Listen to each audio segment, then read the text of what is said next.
네, 오늘 테트리스 하우스 두 번째 편. 저번 시간에 한번 하다만 이야기 마저 좀 이어서 해볼게요. 선생님, 저번에 이제 브랜딩까지 좀 이야기해 주신 것 같고, 이번에는 어느 거 얘기해 주실 거예요? 이번에는 네. 좀 더 이제 만들어가는 과정에서 있었던 네. 그 썰. 고민들, 고민과 또 걱정이 실현돼서 다행이었던 것들, 그다음에 더 좋아진 것들. 먼저 디자인적인 부분에서 조금 네. 더 상세하게 좀 말씀을 드리려고 네네, 디자인. 해요. 저번 시간에 저희가 이제 말씀드렸던 것처럼 이 프로젝트는 전략적으로 그 위트니즈 만들자라고 생각을 했었어요. 네. 그래서 그 그래픽적으로도 그 다른 유닛들을 조합을 해서 글자를 만들고 테트리스 하우스라는 브랜딩을 만들었잖아요. 건물을 저희가 공간에 배치하다 보니까 각 집마다 모양이 다르게 나왔고 그 다른 게 인면에 그대로 보였으면 좋겠다. 네. 를 생각을 했어요. 이제 그래서 생각을 했던 게 그러면 집별로 다 다른 재료 또는 색감을 쓰자라고 생각을 했어요. 저희가 예산이 많지 않았기 때문에 네. 그러면 다른 걸 어떻게 표현할까? 네. 저희가 기본이 되는 기역자, 니은자 유닛 이걸 가지고 재미난 걸 표현하기 위해서 색깔로 접근을 좀 하자라고 제가 결론을 내렸어요. 네. 색깔로 표현할 수 있는 건축적 재료는 사실은 제한적이죠. 그냥 드라이비트로 처음부터 결정하고. 예. 처음부터 예산을 쳐서 드라이브부터 시작한 거 아닌가요? 아니에요. 아닌가요? 건물 디자인이 오케이. 디자인을 가장 잘 살릴 수 있는 재료는 네. 드라이비트다. 아. 라고 생각을 해서 예. 드라이비트를 고정을 했고 그럼 드라이비트 색깔을 한번 조합을 해보자. 그 조합을 드라이비트 색상표를 구해가지고 이거를 레고처럼 다 잘랐어요. 제가 만나는 사람들마다 좀 조합을 해달라고 얘기를 했어요. 그래서 옆에 계신 성현님도 조합을 해줬고 네. 젊었을 때 제 모습. 네. 저희 부모님한테 조합해달라고 그랬고, 그러니까 굉장히 여러 가지 조합이 나왔어요. 이렇게 좀 색깔이 비슷한 계열로 조합하시는 분들도 계셨고, 이거 너무 알록달록하면 유치하다라고 해서 무채색 계열로 이렇게 조합을 해주시는 분도 있었고, 그렇게 막 한 몇 가지 그 대안들을 하고 나서 그냥 제가 마음에 드는 걸로 결정을 해서 했습니다. 그리고 제가 여기 하나 비밀 하나 알려드리고 싶은데 네. 제가 경기 없는 작업실을 개업하고 나서는 절대로 안 한 건데 네. 뭘 뭐냐면은 여기 보시면은 제일 위에 유닛 있잖아요. 네. 이게 리얼 징크로 이렇게 만든 거. 네. 사람 눈에 보이는 데는 리얼 징크고 네. 안 보이는 데는 회색 드라이비트입니다. 어머.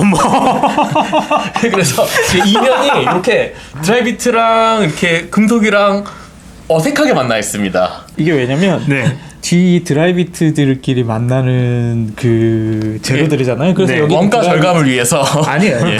드라이비트로 통일하고 앞에 이제 재료들이 만나는 것은 똑같이 징크라는 재료를 만나게 하기 위해서. 그 또 이제 건물이 내면이 있잖아요. 그럼요. 컨셉을 더 잘 살리기 위해서. 컨셉을 더 잘. 네. 이 이슈가 왜 나왔냐면 제가 이 디자인을 하고 나서 공사비가 30%가 올라갔어요. 그 예산이 많이 초과잖아요. 아니, 그러면. 평당가로 따질 수가 없어요. 너무 부피가 커요. 네. 그렇죠. 그렇기 때문에 그랬고 그 다음에 이제 그 자연스럽게 이제 뒤에 가장 기본적인 유닛들은 드라이비트로 색깔을 만들고 네. 앞에 전면에 보이는 것들은 또 기역 니은 테트리스랑 모양이 좀 다른 유닛이기 때문에 이제 벽돌, 나무, 그 다음에 돌을 써가지고 또 서로 다른 형태의 질감을 가진 모습으로 길에서 보이도록 또 디자인을 했습니다. 사실 좀 아쉬운 거는 길 가다가 보이는 모습은 좀 요 앞모습만 좀 주로 보여서 좀 아쉬워요. 사실 그쵸. 길 지나가는 사람은 요것만 보겠죠. 테트리스 하우스는 옆모습을 봤을 때 딱 좀 아름다움이 있는데 그래서 실제로 요 사진 같은 경우에는 이 저희 맞은편 집 공사 중에 공사장 안에 들어가서 저희 작가님께서 찍어주신 거예요. 이게 드론샷이 아니었어요, 이게? 네, 실제로 이 장면이 보이지는 않습니다. 그 다음에 이제 저희가 그 건축 공간에 대해서 조금 얘기를 해드리자면 집의 대지의 폭이 7m가 채 안 됐어요. 이게 다세대 주택이다 보니까 1m씩 대지 안의 공지를 빼면 5m 그쵸, 5m 막. 가 나왔는데 예전에 이제 이 가설계를 누군가 했었을 때 용적률을 다 못 찾았다라고 했잖아요. 네. 그게 이제 폭이 5m밖에 안 되니까 5m짜리 폭에 세대를 하나를 집어넣는 거예요. 제가 여기서 어떤 결정을 했냐면 이거를 절반으로 쪼개서 네, 2.5m를. 2.5m. 그래서 중심권 기준으로. 네, 암목 치수로는 2.2에서 2.3짜리 네. 방을 만들자.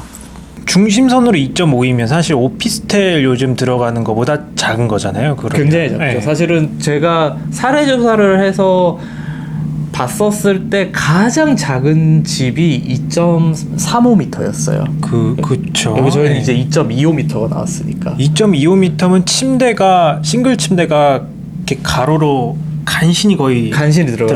들어가죠. 그러니까 그런 사례가 아예 없었어가지고 이거를 반으로 가를까 말까 하다가 에라 모르겠다 했다 반으로 갈랐어요. 반으로 가른 다음에 이제 또 공사를 하다 보면 그 거푸집이 털어지기 전까지는 이 집의 실제 잘 모르죠. 크기를 잘 모르잖아요. 게다가 거푸집이 차여져 있으면 집이 훨씬 작아 보이죠. 그렇죠. 그래서 공사 이제 현장을 다니면서 너무 작다 어떡하지 하고 엄청 그 마음을 졸이고 있었는데 이제 어느 날 거푸집을 다 타령하고 네. 이제 볼 수 있다라고 해서 바로 뛰어갔죠. 음. 뛰어가서 봤더니 생각보다 괜찮다, 생각보다 쓸만하다라고 생각이 들었어요. 그래서 그 폭도 괜찮고 높은 층고를 가진 부분도 이제 괜찮아서 다행히 안심을 했고, 가구들을 실제로 배치하고 조명을 놓고 마감을 하고 나니까 굉장히 쓰임직한 네. 집이 나왔어요. 그 다음에 이 두 개가, 여기가 이제 왼쪽이 기역자 집, 네. 이제 오른쪽이 니은자 집이에요. 이제 이제 이 니은자 집이 일반적인 복층형 네. 원룸 같은 형태죠. 그래서 사람들이 이 집에서 좀 재밌는 거는 이 높은 창호가 확실히 느낌이 좋아요. 네. 그죠. 사실 이런 집에서 저렇게 높은 창호 갖기 되게 힘들잖아요. 맞습니다. 네. 그래서 여기서 이제 채광도 잘 들어오고요. 그 다음에 현관에서 들어와서 메인 공간으로 딱 들어올 때 높은 층고와 조명이 있다 보니까 사람들이 집이 입체적으로 느끼고 좀 좁다라는 생각을 특별히 안 하는 걸로 알고 있어요. 어떻게 보면은 이 두 개 집 보여주셨는데, 이게 단면으로 보면은 이렇게 기역자랑 니은자가 가장 메인이 되는 거잖아요. 이 중에서 어디가 선호가 많이 되나요? 그리고 그게 월세로 반영되나요? 저도 사실은 짓고 나서 이제 알게 된 사실이에요. 네. 일반적으로 했을 때는 당연히 니은자 집이 잘 나갈 거라고 생각하고, 이 아랫집이? 그죠. 들어오자마자 그냥 거실 네. 있고. 그 사람들한테 친숙한 구조니까요. 네. 그래서 기숙자 집은 저 같은 입장에서는 공간을 만들어 놓으니까 재밌는데 재밌는 부분이 있는데 실제로 반응이 어떨지는 좀 걱정이 됐었는데, 사실 이게 상품으로서 가게 되면 네. 그 보편성을 생각을 안 할 수가 맞아요. 없잖아요. 예. 근데 이제 몇 달을 운영을 해보니까 이 윗집 기숙자 집이 인기가 훨씬 많았어요. 월세도 더 비쌌나요? 월세가 5만 원 정도 더 비쌌을 때도 그럼 있고, 엄청 큰 차이네요. 그러네요. 예. 아니면 이제 공실의 리스크에서 기숙자 집이 더 그죠. 빨리 그냥 나가는 거죠. 그런 부분이 있었습니다. 그래서 그 차이점이 뭘까라고 했었을 때, 아래쪽 니은자 집 같은 경우에는 이제 바닥을 똑같이 쓸 수 있어서 그런 장점이 있을 거라고 생각을 했는데, 사실은 원룸이라는 공간 자체가 그렇게 바닥이 크지가 않잖아요. 네. 그러다 보니까 오히려 시야적으로 공간적으로 어떤 거실 공간이라든지 침실 공간이라든지 주방 공간이 좀 분리가 돼서 사람들이 독립적으로 그 안에서도 좀 아늑하게 각각의 공간을 즐길 수 있는 부분들, 그런 부분들이 좀 사람들한테 어필이 된 거지 않았을까라는 생각이 좀 들었어요. 네, 그리고 이 단면도 보면은 지하에 또 근생도 있죠, 저희 스튜디오로. 맞아요. 예. 아. 지하 근생 같은 경우에는 정말로 돈의 논리에서 만들어진 거죠. 지하 근생. 예. 왜냐면 지하층 근생이 평당 임대료가 비싸진 않아요. 그렇죠. 아무래도 지하니까. 그렇죠. 비싸진 그렇죠. 않은데 한 20평 가까이 정도 되는데 100만 원이라도 임대를 놓을 수 있으면 네. 수익률에서 훨씬 유리하더라고요. 그때 당시 계산에 의해서. 비용 대비 그 효과가 예. 더 크다. 그래서 지하층에 근생을 만들고, 여기에서는 이제 보이지는 않는데 이렇게 볼록 위에 그 1m 높여가지고 위에 네. 고측창을 좀 만들어줬어요. 그래도 지하의 채광이나 환기 문제는 확실히 해결이 됐겠네요. 네. 어느 정도 그런 지하도 환기랑 채광이 좀 잘 될 수 있도록 만들었습니다. 외관에서 저희가 그 여러 가지 재료를 썼었잖아요. 그래서 내부에서도 그 집의 위치랑 그 모습이 좀 잘 드러나면 좋겠다라고 생각을 해서, 여기 보시면 이렇게 검은색도 있고 연두색도 있고 상아색도 있고 갈색도 있는 네. 집이 있잖아요. 이게 그냥 한 집의 경계선이에요. 경계선에 이제 그 경계선을 그대로 노출시켜서 그대로. 복도에서도 이렇게 이제 만들었습니다. 내외부 컨셉이 같네요. 네, 같이 가려고 색으로 표현하고. 월- 네. 이 호수 표시도 기역자 타입이 맞아요. 기역자 타입인데 자기 집의 모양으로 아. 이렇게 만들었어요. 원래는 조금 더 욕심을 냈었던 게 뭐냐면 그 이 안에 쓰는 재료들도 이제 드라이비트를 쓰고 그 다음에 앞에 있었던 돌이나 나무 그 재료를 쓰려고 했었는데 네. 원체 집이 빡빡해서 그쵸. 페인트를 안 쓰고 그걸 써버리면 이 법적인 그 계단 폭이 안 나왔어요. 그래서 그건 아쉽게도 이제 할 수가 없었습니다. 이 현장 시공사 섭외를 어떻게 하셨나요, 이거를? 이 도면 보고 제가 시공사 사장이면 안 한다, 난 딴 거 할랜다 이렇게 했을 것 같은데. 이제 소개를 받아서 네. 이제 좋은 시공사를 만나뵈가지고 이제 시공사를 해주는 시공사가 좋은 시공사. 예. 굉장히 도전 정신이 넘치는. 그렇죠. 예. 실제로도 이제 이게 공사비도 많이 올라갔고 공사 기간도 많이 늘어났어요. 어느 네. 정도 공사 기간 걸렸죠, 이거는? 공사 기간이 9개월은 걸린 걸로 봤어요. 이야, 되게 오래 걸렸네요. 네, 많이 걸렸죠. 그리고 이제 일단은 그때 아까 앞에 도로도 그렇고 이런 거 보시면 공사 여건도 굉장히 네. 안 좋았지만 그거보다 더 문제는 집이 테트리스처럼 꼬였고 스키플로어로 이렇게 바닥 높이도 다 같지 않고 그렇죠. 예를 들면 계단 같은 경우에는 계단을 한 3번 정도 뜯었다 다시 만들었어요. 타설 다 끝낸다. 콘크리트 계단. 아니 거푸집을. 거푸집. 높이가 안 맞아가지고 안 제가 이제 맞아서. 현장 감리를 가서 현관 앞에 평구간이 안 생기는 거예요. 이게 도면으로 제대로 그렸는데 이게 높이를 이렇게 하다 보니까 안 맞아서 다시 뜯고 다시 네. 합시다 해서 이제 거푸집 다시 뜯고 그 다음에 네. 이게 보통 슬라브가 단차가 나면 네. 이거를 한 번에 타설을 할 수가 없어요. 그쵸. 저희는 한 집의 유닛도 다 단차가 있으니까 이거를 대체 5개짜리 집인데 몇 번을 타설을 해야 되냐 이야, 라고 그러니까요. 했다가 네.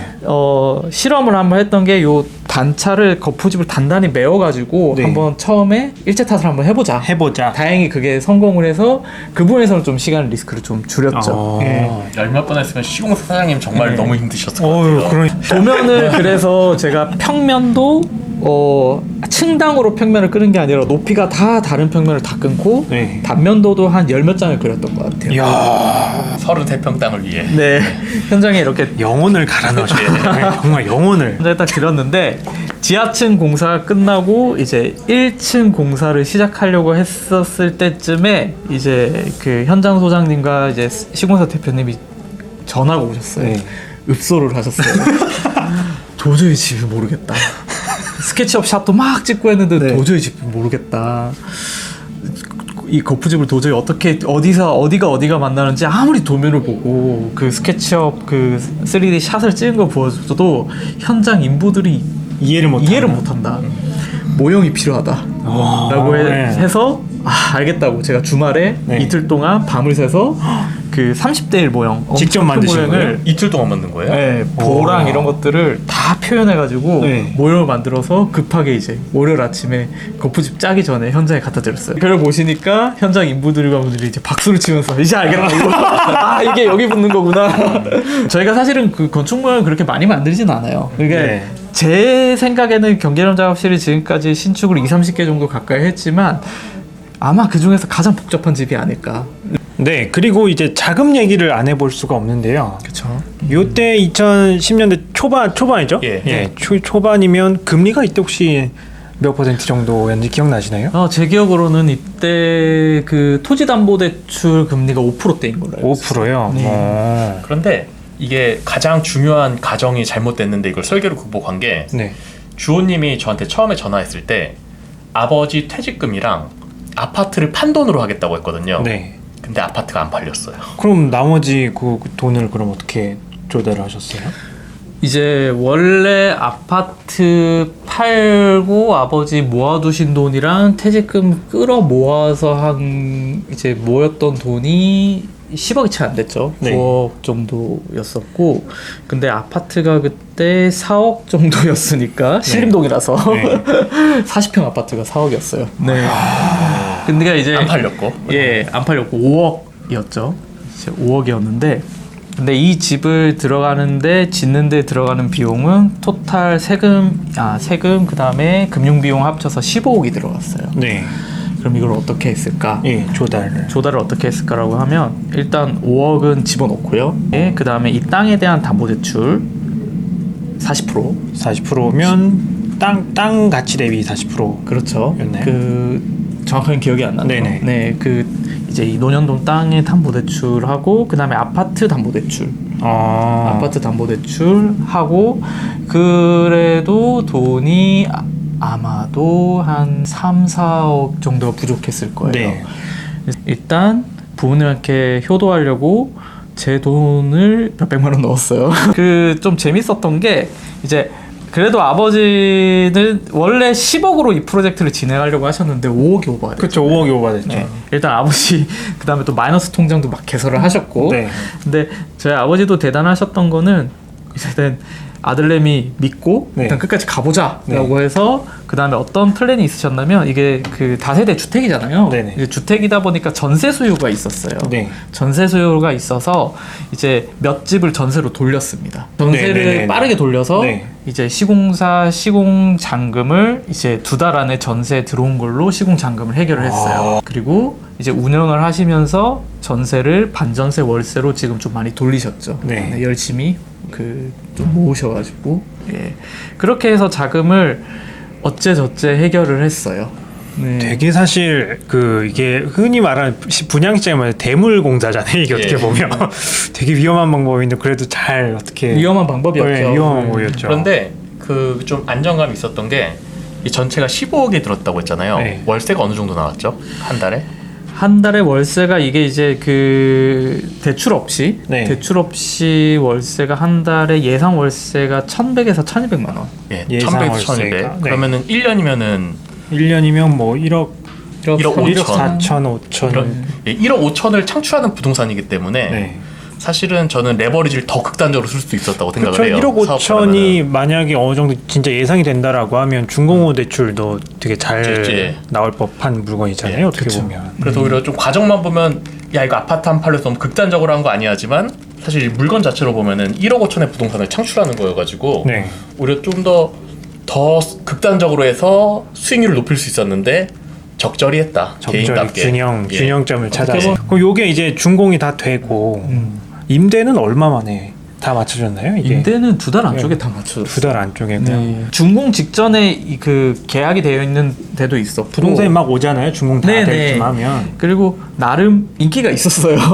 그러니까 집이 독특하기도 하고 또 이 주변에 작은 평수도 없는데 안에 그래도 깔끔하고 재밌게 이렇게 만들어다 보니까 젊은 직장인 분들이나 아니면 유학 갔다가 귀국해서 돌아오신 분들 우리 결혼했어요. 예. 아, 우결. 그래서 그 제일 꼭대기층을 네. 이제 임대 몇 달 동안 TV 방송에도 한번 나왔습니다. 또 주호님이 또 잘한 게 이 집을 산 다음에 땅의 가치를 더 올렸어요. 땅의 가치요. 그러면 요거 매입하실 때가 얼마라고 혹시 하셨었죠? 아, 토지 그 매입하실 때. 평당 2천만 원 초반대.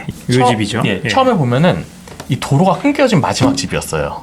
근데 이거를 한 세 집이 돈을 모아서 한 200만 원씩 모아가지고 네. 다시 판판한 도로로 만들었습니다. 오. 구청에 신고를 한 다음에. 예. 네. 이 집이 또 재밌는 거는 자 그러면 이 집 땅값도 많이 올랐고 네. 현재 그럼 이 집을 부수고 다시 지을 수 있냐?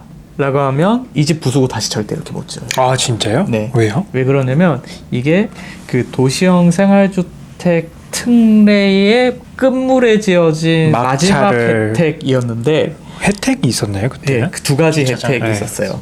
하나는 주차장. 지금은 예. 도시형 생활주택 주차장이 세대당 0. 몇 대. 예, 30제곱미터 이하. 예. 그렇게 돼 있는데 이때는 세대당이 아니라 예. 주거 전용 면적 합을 60제곱미터로 나누면 한대. 아 훨씬 유리했네요. 예, 그러면 그러니까 지금 12세대인데 주차를 4대로 해결을 했죠. 지금은 6대 필요하네요. 그러면 6대가 예. 필요하죠. 못 들어가죠. 그렇죠. 그다음에 또 하나는 그때 한 주거의 최소 면적이 지금은 14제곱미터. 그렇죠. 14제곱. 근데 이때는 12제곱미터였어요. 아. 그래서 이 집은 지금 지어진 이 물리적인 이 상태 자체가 가장 큰 자산이에요. 그럼 이제 마지막으로 이 프로젝트 하시면 조금 아쉬웠던 점 혹시 그런 거 있으실까요? 진짜 사무소 취직하기도 전에 계획을 했던 것들이잖아요. 건물의 오염이라든지 네. 결로 문제가 조금 처음에 발생을 했었어요. 결로요. 네, 지하층 부분에 이제 노출 콘크리트를 일부 쓰다 보니까 네. 그래서 그 부분을 이제 메꾼 부분이라든지 아니면 뭐 보일러라든지 실외기 처리 부분 그러니까 어떤 사소한 부분들에서 좀 놓친 부분들이 좀 있어요. 오랫동안 사용했을 때를 고려해서 좀 발생하는 부분들 그 나중에 이제 후처리로 다 이제 변경을 하긴 했는데 이제 제가 건축에 대해서 좀 더 경험하고 알았으면 더 잘할 수 있었던 부분들 이제 있었고 성현님이 얘기했던 것처럼 뒷부분도 징크로 하지 않았을까. 네, 그럼 저희 오늘 테트리스 하우스 계획기 여기까지 들어보고요. 오늘 어떻게 조은님 간만에 옛날 프로젝트 한번 상기시켜 보셨는데 네. 느낌이 어떠셨나요? 눈물 나려고. 네, 오늘 테트리스 하우스 계획기 여기까지 하고요. 저희 랜드북 채널 좋아요, 댓글, 구독, 알림 설정까지 부탁드리고 다음에 저희는 더 좋은 컨텐츠로 돌아오도록 하겠습니다. 오늘 여기까지 하겠습니다. 안녕.